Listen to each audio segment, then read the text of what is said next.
కోసం ఆలోచించే వ్యక్తి, విజనరీ లీడర్. మరి మన అమరావతికి రాబోయే రోజుల్లో ప్రభుత్వ సిటీతో పాటు justice city, finance city, health city, sports city, electronic city, media city, tourism city, what not, ఒకటంటే ప్రపంచానికి తలమానికంగా అమరావతి రూపాంతరం చెందేందుకు సర్వం సిద్ధంగా ఉంది. మరి కొద్ది క్షణాల్లో ఈ వేదిక మీద మనం ఒక హిస్టరీని క్రియేట్ చేయబోతున్నాం. ఇవాళ శ్రీకారం చుడుతున్నాం మన అమరావతికి. కేంద్ర రాష్ట్ర ప్రభుత్వాలతో పాటు మరి ఇది కూటమి చేసినటువంటి అద్భుత విజయం అని కూడా మనం ఈ సందర్భంగా గుర్తు చేసుకోవాల్సిన అవసరం చాలా ఉంది.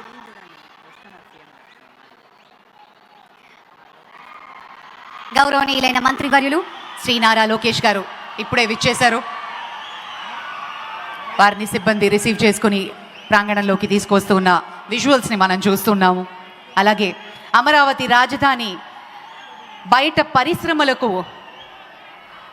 యువతకు ఉపాధి, అలాగే అమరావతి ద్వారా ఎన్నో cities, metro cities, international cities గ్లోబల్గా ఒక తలమానికంగా నిలబడబోతోంది. నాడు హైదరాబాద్ స్వప్నాన్ని సాకారం చేసిన మన ప్రియతమ ముఖ్యమంత్రి నారా చంద్రబాబు నాయుడు గారు ఇప్పుడు ఆంధ్రుల కోసం అమరావతి డ్రీమ్ని ఒక రియాలిటీ చేయబోతున్నారు. ఆ కలల్ని ఎంతో పెద్దగా కనండి, ఆ కలల్ని సాకారం చేసుకోవడానికి కృషి చేయండి అంటూ చాటినటువంటి మహనీయులు అబ్దుల్ కలాం గారి స్ఫూర్తితో మన చంద్రబాబు నాయుడు గారు ప్రతి క్షణం కూడా మన గురించే ఆలోచించి, యువత కోసం ఆలోచిస్తూ, మన ఫ్యూచర్ కోసం ఈ ప్రణాళికను సిద్ధం చేశారు. 2020 చేసినప్పుడు అందరూ అనుకున్నారు ఇది సాధ్యమా అని. 2047 విజన్ ఇచ్చినప్పుడు ఇది నిజంగా సాకారం అవుతుంది అని ప్రతి ఒక్కళ్ళు నమ్ముతున్నాం ఈరోజు మరి అదేవిధంగా ఈ బృహత్తర యజ్ఞానికి వెన్నుదన్నుగా నిలబడిన రైతన్నలందరికీ పేరు పేరున పాదాభివందనం చేసుకుంటున్నాం ఈ సందర్భంగా. అలాగే మరి ప్రపంచం అంతా చూస్తున్నటువంటి నేత మన నరేంద్ర మోదీ గారు గ్లోబలీ మోస్ట్ పాపులర్ ప్రైమ్ మినిస్టర్గా పేరు తెచ్చుకుంటున్నారు మన ప్రధాని గారు. ఆయన కూడా ఒక గొప్ప విజనరీగా రాబోయే రోజుల్లో ప్రతి రాష్ట్రం ముందుకు వెళ్ళాలి. అలాగే ఆంధ్రుల కోసం ప్రత్యేకించి ఆయన అభిమానంతో అమరావతి కోసం కేంద్ర ప్రభుత్వం ద్వారా కొన్ని వేల కోట్లని ఇచ్చి మరి ఈరోజు ఈ శంకుస్థాపన మరియు ప్రారంభోత్సవం అలాగే జాతికి అంకితం చేస్తున్నట్టు శుభతరుణం. మరికొద్ది క్షణాల్లో ఈ ప్రాంగణానికి పెద్దలందరూ రాబోతున్నారు. ఇక అమరావతి గురించి చెప్పుకోవాలి అంటే ఎంతో చరిత్ర. మనకి రాబోయే రోజుల్లో అమరావతి కళ ఎలా ఉండబోతోంది, దాన్ని రియాలిటీలోకి తీసుకురావడానికి సింగపూర్ సహాయంతో ఒక మాస్టర్ ప్లాన్ని రూపొందించడం జరిగింది. ప్రపంచ ప్రమాణాలతో వాటికి తగ్గినట్టుగా ఒక రాజధాని నిర్మాణాన్ని చేసుకోబోతున్నాం.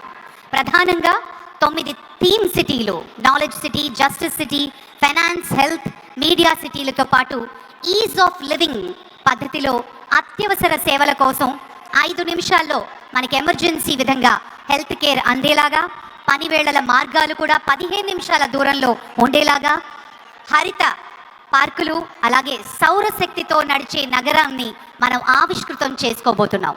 అందమైన రోడ్లు, చక్కటి పార్కులు, నదీ తీరం అభివృద్ధి, ఒకవైపు బ్లూ కారిడార్, ఒకవైపు గ్రీన్ కారిడార్, వీటిని సమనిష్పత్తిలో ఏర్పాటు చేసి ఒక మాస్టర్ ప్లాన్ని రూపొందించారు.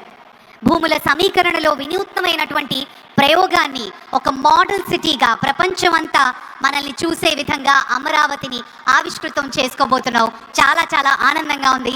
అండ్ ప్రత్యేకించి మన రైతన్నలు తమ భూముల్ని స్వచ్ఛందంగా ఇవ్వగా అభివృద్ధి చేసిన ప్లాట్లతో పాటు ఎంతో వినూత్న రీతిలో వీరికి అమరావతిని ఒక మోడల్ సిటీగా చేసి చూపించి మీరు ఆశించిన విధంగా నెక్స్ట్ జనరేషన్కి, మీ వారసులకి ఒక అద్భుతమైన రాజధానిని ఇవ్వబోతున్నది మన ప్రభుత్వం.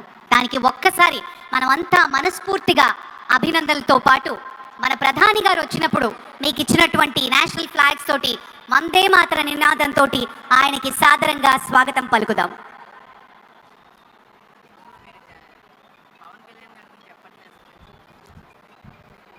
విశేషమైనటువంటి రీతిలో ఇక్కడ హాజరైనటువంటి రాష్ట్ర పౌరమిత్రులారా, మనం అంతా కలిసి చేసుకుంటున్న పండగ, ఆంధ్రప్రదేశ్ ప్రభుత్వం చేస్తున్న పండుగ. ఇందులో పార్టీల పరంగా చూసుకున్నా కూడా అందరం కలిసి అది తెలుగుదేశం కార్యకర్తలు కావచ్చు, జనసేన కార్యకర్తలు కావచ్చు, భారతీయ జనతా పార్టీ కార్యకర్తలు కావచ్చు, ఆయా పార్టీల తారీఖు నాయకులంతా కూడా ఇక్కడే ఉన్నారు. ఇది కూటమి ప్రభుత్వం అన్నాం.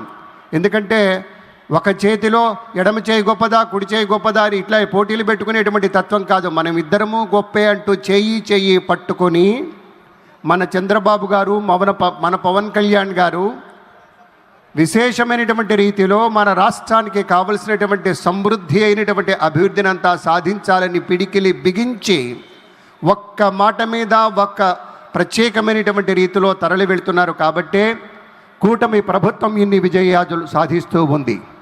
మనకు తెలుసు, power star Pawan Kalyan sir ఇక్కడికి వేదికకు వస్తే ఎలా ఉంటుంది వేదిక, ఒక్కసారి చెప్పండి. అది ఆ పవర్ స్టార్ అనేటువంటి పేరులోనే ఆ పవర్, ఆ శక్తి అనేటువంటిది నిమిడీకృతమైనటువంటి వాతావరణం. చారిత్రకంగా చూసినా, ఆధ్యాత్మికంగా చూసినా కూడా ఎంతో ప్రత్యేకమైనటువంటి మన ఈ అమరావతిలో ఇవాళ ప్రధానమంత్రి శ్రీ నరేంద్ర మోదీ గారు, మన ముఖ్యమంత్రి శ్రీ నారా చంద్రబాబు నాయుడు గారు, మన ఉప ముఖ్యమంత్రి వర్యులు శ్రీ పవన్ కళ్యాణ్ గారు ఎంతో పెద్ద ఎత్తున తమ కష్టాన్నంతా కూడాను ఇక్కడే రంగరించి మనకు కావలసినటువంటి మనోధైర్యాన్ని ఇచ్చేటువంటి రీతిలో రేపటి రోజున మన భవిష్యత్తు బంగారుమయం కాబోతుందనేటువంటి ఒక నమ్మకాన్ని, ఒక కులాసా అయినటువంటి వాతావరణాన్ని మనకి కల్పించి మనకు కావలసినట్టుగానే ఆంధ్రప్రదేశ్ రాష్ట్ర రాజధాని అమరావతి పునర్నిర్మాణాన్ని ప్రారంభించడంతో పాటుగా భారత ప్రభుత్వం వారు, నేషనల్ గవర్నమెంట్ కూడా మనకి మోదీ గారి యొక్క నాయకత్వంలో అనేక ప్రాజెక్టులకి శ్రీకారం చుడుతూ ఇక్కడి నుంచే అనేక ప్రారంభోత్సవాలు చేయబోతున్నటువంటి తరుణంలో నూతన రాజధాని అమరావతి కేంద్ర ప్రాంతంలో ముఖ్యంగా మన అసెంబ్లీ, మన సచివాలయం, మన హైకోర్టు, ఈ సముదాయాలు ఇవి మీకు ప్రతిరోజు చెబుతూ ఉన్నటువంటి విశేషాలే. అయితే వీటికి తోడుగా అనేకం ఉన్నాయి. ఇక్కడ వేదిక మీద కూడా మీరు గమనించి ఉండవచ్చు. మొత్తం 58,000 కోట్ల రూపాయలు విలువైనటువంటి మొత్తాన్ని ఇవాళ ఇక్కడ వెచ్చించేటువంటి రీతిలో ప్రారంభోత్సవాలు కావచ్చు, శంకుస్థాపన కార్యక్రమాలు కావచ్చు విశేషంగా జరగబోతున్నాయి. దీనికి కారణం ఎవరయ్యా, కష్టపడేది ఎవరయ్యా అంటే మన ముఖ్యమంత్రి చంద్రబాబు నాయుడు గారు, మన పవర్ స్టార్ కళ్యాణ్ గారు, ఇతర పార్టీల పెద్దలు, అలాగే ప్రత్యేకించి మన భారతీయ జనతా పార్టీ వారు, కూటమి ప్రభుత్వంలో ఉన్నటువంటి ప్రతి ఒక్కరూ సాయం చేశారు. అందరూ ఒక మాట మీద నిలబడ్డారు. మన మోదీ గారిని మనం ఒప్పించుకున్నాం, దీర్ఘదర్శి అయినటువంటి మోడీ గారిని ఒప్పించుకున్నాం. కాబట్టే ఈ యొక్క కార్యక్రమానికి ఇంత పెద్ద హైపింగ్ అంటారు, ఇంత పెద్ద ఎత్తున తరలి వచ్చి దాదాపు పత్రికల్లో, మీడియాల్లో వస్తుంది 5 లక్షల మంది ఇవాళ హాజరవుతారని. ఇప్పటికే లక్షలాది మందిగా ఈ ప్రాంగణం అంతా నిండిపోయింది. అందరి పెదవుల మీద ఒక చక్కటి దరహాసం, ఒక చిరునవ్వు కనిపిస్తుంది. మరి కాసేపట్లో మనం నేర్చుకునేటువంటి మన ప్రియతమ నేత ఇక్కడికి విచ్చేయబోతూ ఉన్నారు. మనకు కావలసినటువంటి ఆనందాన్ని పంచుతారు. మనం చక్కగా ధీటైనటువంటి రీతిలో ఒక ఆధ్యాత్మిక పరమైనటువంటి తెలుగు కీర్తి పతాకంలో కలికితిరాయిగా నిలిచిపోయేటువంటి అజరామర నిర్మాణానికి పునాది పడబోతున్నటువంటి ఒక క్రమంలో మనమే సాక్ష్యం. నువ్వు చూసావా అంటే ఎస్, నేను చూసా, మే 2వ తారీఖు ఆ ప్రోగ్రాంలో నేనున్నా అని సగర్వంగా చాటుకుంటామే. అటువంటి నవోన్మేషణమైన నాగరికంగా రూపుదిద్దుకుంటున్నటువంటి నిర్మాణాలతో, అనేక నూతన సదుపాయాలతోటి ప్రపంచంలో మరెక్కడా లేనన్ని, మరెక్కడా చూడనన్ని అన్ని విశేషాలు 3 సంవత్సరాల కాల వ్యవధి. ఇందాకనే ఇక్కడ చూసాం మన నారాయణ గారు అనేక మంది